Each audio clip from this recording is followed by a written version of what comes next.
यहाँ पे ध्यान से सुनोगे ना तो ये आवाज़ कर रहा, आप देख सकते हो कि क्या हाल हुआ है यहाँ पे। देखो अभी यहाँ पे रस्टिंग हो गई है दोबारा। Hello guys, how is everyone doing? So today we are here with another video. So it has been long since I made any video, so we'll start with some of the things about this bike. So as you can see, it has clocked 8.2k kilometers, as you can see in here. Okay, and if I show you the mileage of this whole, it is like 30.9. I hope you can see. So yeah, these are the metrics, and I'll share about what are the major issues which I am facing till now. And as you can see, the weather in Hyderabad is also very rainy these days. So I'll share with you what issues which I am facing currently, and regarding the engine or anything, engine, braking, and about the rear tire, and as it is the rainy season, right? So how much mud it is throwing on the rear seat, so everything will be covering.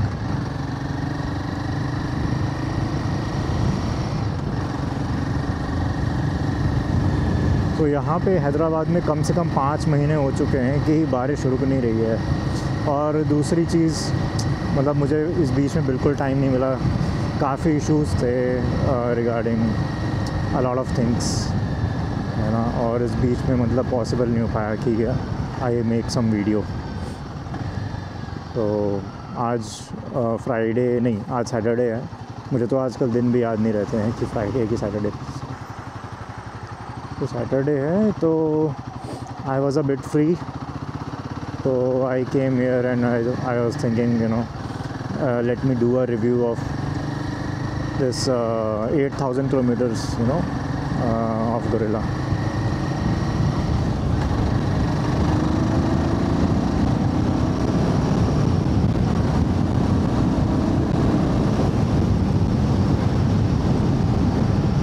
सामने जो आप लोग ओस्मान सागर देख रहे हो ना, उसका भी लेवल काफ़ी ऊपर हो गया है।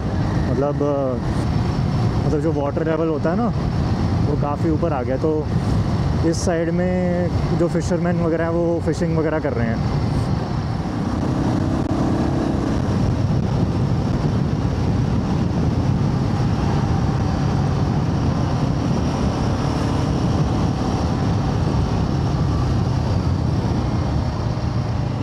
ये देखो, अगर आप पहले यहाँ पे आए होगे ना तो आप देखोगे कि काफ़ी ज़्यादा ऊपर पानी आ चुका है।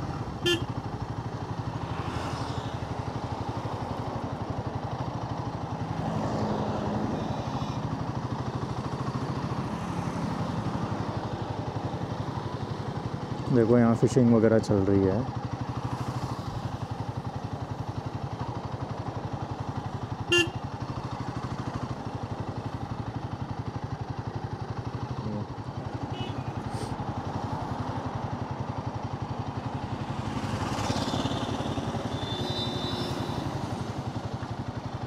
This is the state of this lake, जहाँ पे पानी काफ़ी ऊपर है और काफ़ी तेज़ हवा भी चल रही है। और बारिश तो कंटिन्यूसली, मतलब 5 दिन की वार्निंग आई है, तो फिर और ऊपर जाएगा।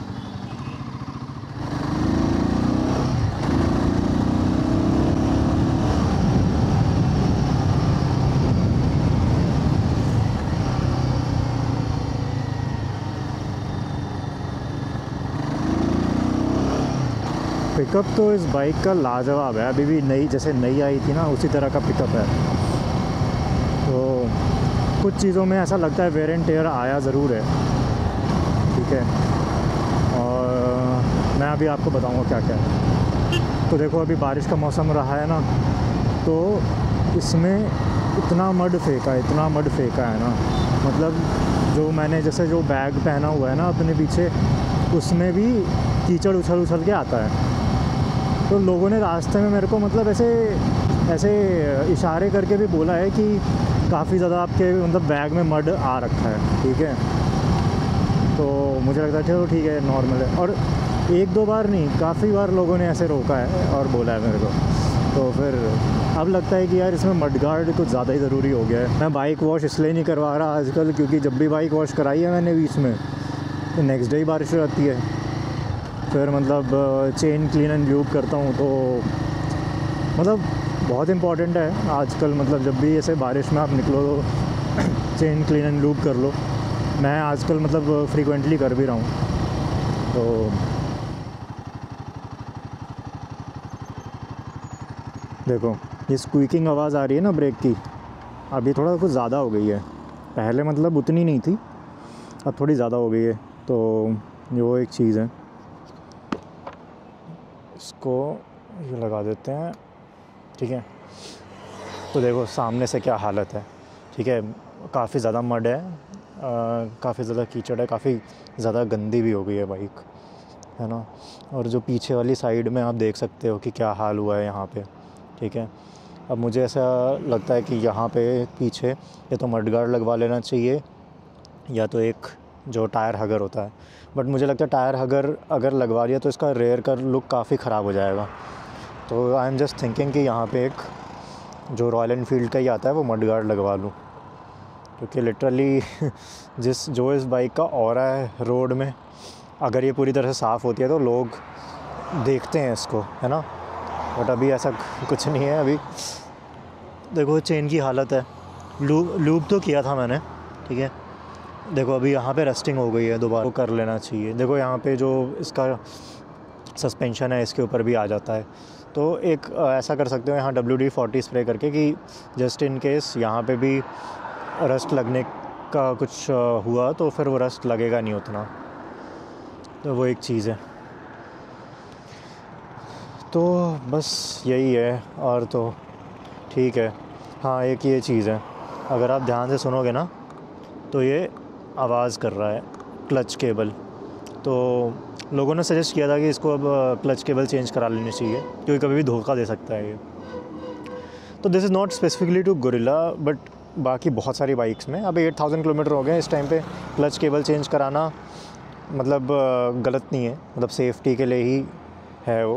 मेरे पास जो हंटर है अभी मेरा भाई चला रहा है फ़िलहाल, तो वो उस हंटर में उसको भी काफ़ी 10,000 किलोमीटर्स के आसपास हो गए हैं, बट उसमें ऐसे क्लच केबल में आवाज़ आने वाली चीज़ अभी तक हुई नहीं है, या तो मैंने ध्यान नहीं दिया है। तो बिल्ड क्वालिटी के हिसाब से हंटर थोड़ी सी बेटर है, वो थोड़ी ज़्यादा मेटालिक और थोड़ा सा ज़्यादा ड्यूरेबल लगती है। इसके थोड़ी सी जो चीज़ें हैं ना वो देख के, जैसे ये जो इसका बटन है, ये जो इसका नेविगेटर है ना टॉगल, तो ये थोड़ा सा मुझे कभी कभी अनरिस्पॉन्सिव लगता है, कभी कभी बहुत कम, है ना। तो बट ठीक है, चल जाएगा इतना, मतलब मेरे को कोई इतना बड़ा इशू नहीं आया। बट जस्ट सेइंग कि थोड़ा सा है। और ये गाइस ये स्क्रैचेस नहीं है, ये बस वो मिट्टी के मार्क्स हैं। कितना ही साफ़ करूँगा, साफ़ करने के बाद तो थोड़ा वो हो ही जाता है गंदा। अब यहाँ से निकलते हैं। दूसरी चीज़ जो मैं थोड़ा सा जिसके बारे में डिस्कशन करना चाहूँगा ना, वो है ये E20 वाली जो चीज़ है, ठीक है। तो देखो ये जो बाइक है ना E20 कंपैटिबल है, ठीक है। अभी इथेनॉल, जो भी पेट्रोल में इथेनॉल 20% पड़ा होगा, 80% पेट्रोल और 20% इथेनॉल, तो ये चल जाएगी उसमें, मतलब इसमें कोई कोरोजन या रस्टिंग वगैरह कुछ नहीं होगा। लेकिन प्रॉब्लम क्या है, जो इंडिया में जो जैसे जो भी फ्यूल पंप्स हैं, जो फ्यूल वाली कंपनीज़ हैं ना, अब उनका सीन क्या हो रखा है ना कि काफ़ी लोगों ने ऐसे क्लेम किया कि जो अभी तक E20 बिकता भी है ना, वो उसमें 20% से ज़्यादा इथेनॉल है, ठीक है। कहने के लिए E20 है, बट उससे भी ज़्यादा इथेनॉल उसमें पड़ा हुआ है। तो बताओ इस क्या फ़ायदा इस चीज़ का, ठीक है। हमारी बाइक्स तो 20% इथेनॉल तक के लिए कंपैटिबल हैं, ठीक है। इसको क्या हो गया, बड़ी गाड़ी ले ली, दिमाग नहीं आता इनके अंदर, मतलब। और जब मैं इसे पावर पेट्रोल डलवाता हूँ, ठीक है, तो क्या होता है कि स्मूथनेस डेफिनेटली आ जाती है, ठीक है। और जो नॉर्मल E20 वाला पेट्रोल है, इसमें अब मैं थोड़ी सी, जब से अनाउंसमेंट हुई है ना कि E20 अब मैंडेटरी होने वाला है हर जगह, अब मैं जब भी पेट्रोल डलवा भी रहा हूँ ना, तो यार काफ़ी इंजन से भी आवाज़ आ रही है और माइलेज तो ड्रॉप हुआ ही है। जहाँ मेरे को पहले, जैसे अभी आप देख सकते हो 30.8 समथिंग है, ठीक है, 30.9, उस बीच में मुझे 32-33 का भी मिलता था, ठीक है। और मैं हार्श भी चलाता था उसके बाद भी। पता नहीं क्या हो गया है, मतलब मैं हर फ्यूल पंप में पूछता हूँ कि E20 ही है ना, तो दे विल से कि या दिस इज़ E20, बट अब मैं देखो नॉर्मल चला रहा हूँ, उसके बाद भी जो माइलेज है वो ड्रॉप होता है। और इंजन से भी कभी कभी बहुत अजीब आवाज़ें आती हैं, जैसे कि एकदम अनरिफाइंड इंजन हो। पिकअप में कोई इशू नहीं आया, पिकअप वैसा ही है, लेकिन माइलेज का कुछ पंगा हुआ है। तो मैं तो कहूँगा कि यार बाइक की हेल्थ के लिए ना, भाई देखो, बाइक की हेल्थ के लिए आप लोग यार पावर पेट्रोल ही डलवाओ, चाहे कोई भी बाइक हो, ठीक है, ट्रायम्फ हो, चाहे कोई भी हो, गोरिल्ला हो। तो ये एरिया काफ़ी पसंद है मुझे। जब यहाँ पे कंस्ट्रक्शन हो जाएगी तब तो मतलब काफ़ी टाइम लगेगा, लेकिन कंस्ट्रक्शन हो जाने के बाद ये हैंग आउट प्लेस रह नहीं जाएगी। फिर वही हिमायत सागर लेक वाला एरिया बच जाएगा हैदराबाद में घूमने के लिए। खाजोड़ा लेक को तो ये लोग बंद कर चुके हैं, ठीक है। और एक चीज़ दिखाता हूँ इस बाइक, और एक चीज़ दिखाता हूँ आपको, जैसे फ्यूल कंजम्पशन है ना, तो इसका मतलब ये है कि आपका रियल टाइम माइलेज कैसा है, ठीक है। अभी देखो मैं 5th गियर 60 की स्पीड में चला रहा हूँ और ये बढ़ते जा रहा है ना। अभी 99.9 है क्योंकि एक्सेलरेटर छोड़ रखा है मैंने। तो इसका मतलब ये है कि कौन सी स्पीड में आपको कितना मतलब माइलेज मिलेगा। जितना ज़्यादा अगर आपको रीडिंग दिखा रहा है ना, तो इसका मतलब है कि आपका अभी माइलेज सही चल रहा है, ठीक है। अभी जैसे आप देखो 3rd गियर 44, तो ये धीरे धीरे ना कम होता रहेगा जितना मैं बढ़ाऊँगा, ये देखो, क्योंकि माइलेज मतलब फ्यूल ज़्यादा कंज्यूम हो रहा है ना। तो आप ऐसा कर सकते हो, कोई एक पॉइंट देख सकते हो जहाँ पे आपकी बाइक आपको ज़्यादा माइलेज दे रही है, ठीक है। इसकी मतलब इसकी रीडिंग ज़्यादा आ रही है। जैसे 4th और 55 है, 4th गियर 55 की स्पीड है ना, तो 47-48 का माइलेज दे रही है, रियल टाइम माइलेज। अब पता नहीं मुझे कितना एक्यूरेट है, तो ये देख के आप अज्यूम कर सकते हो कि मतलब अगर यहाँ पे रियल टाइम में रीडिंग ज़्यादा आ रही है तो आपकी एक्चुअल माइलेज की रीडिंग भी ज़्यादा हो जाएगी, ठीक है। जितना लो गियर और हाई स्पीड करोगे ना, उतनी ही रीडिंग कम होती रहेगी फ्यूल कंजम्पशन वाली।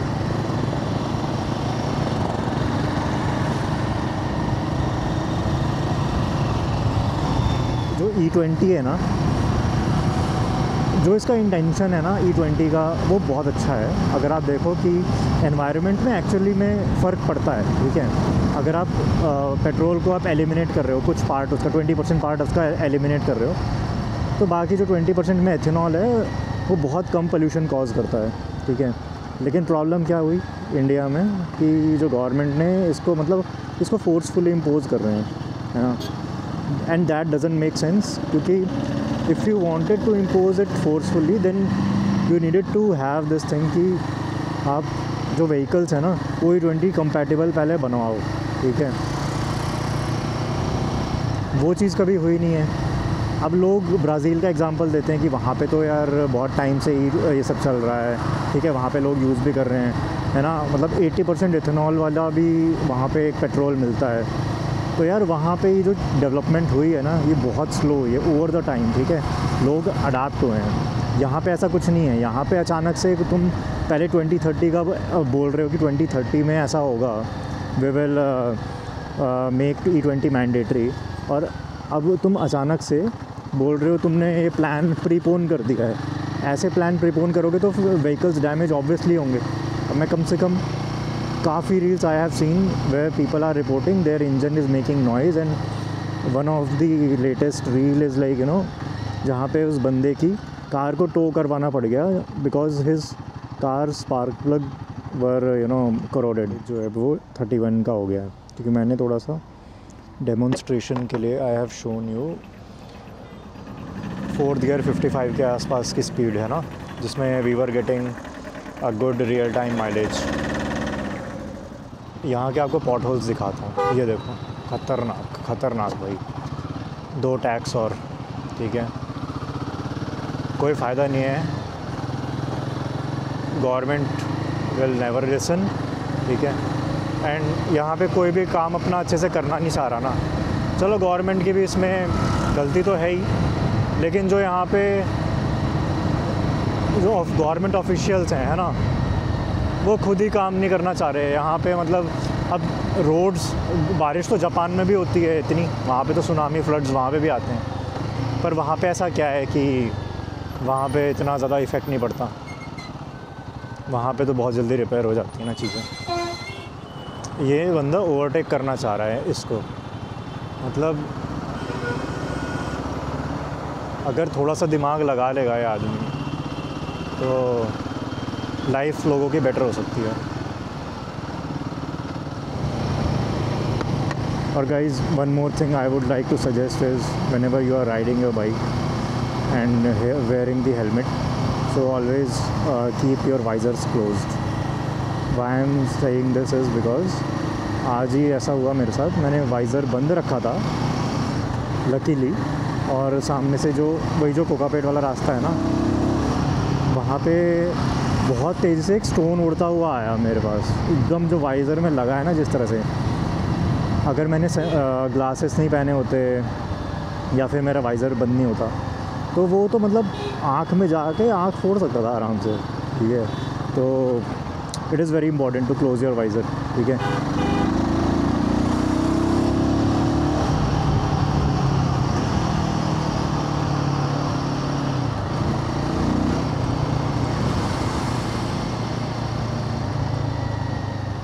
खाली रोड है then you can speed up, और कभी कभी ऐसे ही, मतलब जब आप थोड़ा सा अपने राइडिंग गियर पहने तो थोड़ा सा फिर भी ठीक है। इवन एट वर्स्ट केस अगर आप गिरते भी हो तो these gears can save you, and specially gloves, वो तो काफ़ी इंपॉर्टेंट है।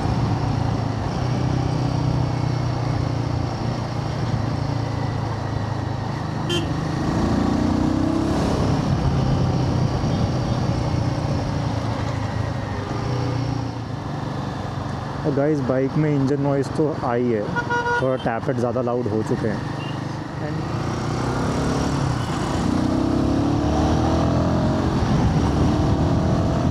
यहाँ पे आप स्पीडिंग कर सकते हो यार, मतलब देखो अब रास्ता खाली है, आपको पता है, ठीक है।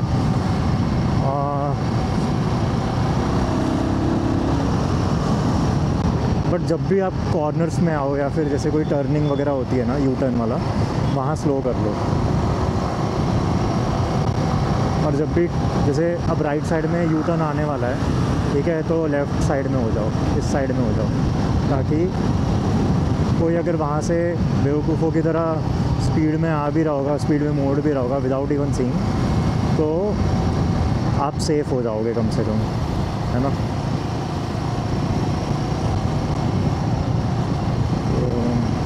तो इस बाइक में अब क्या मेजर इश्यूज़ बस यही हैं, थोड़ा सा टैपेट नॉइज़ आ रहा है, ठीक है, और मड काफ़ी फेंक रही है बाइक बारिश के टाइम में, और ये जो मेरा क्लच है ये ऐसे अब आवाज़ करना शुरू कर दिया है।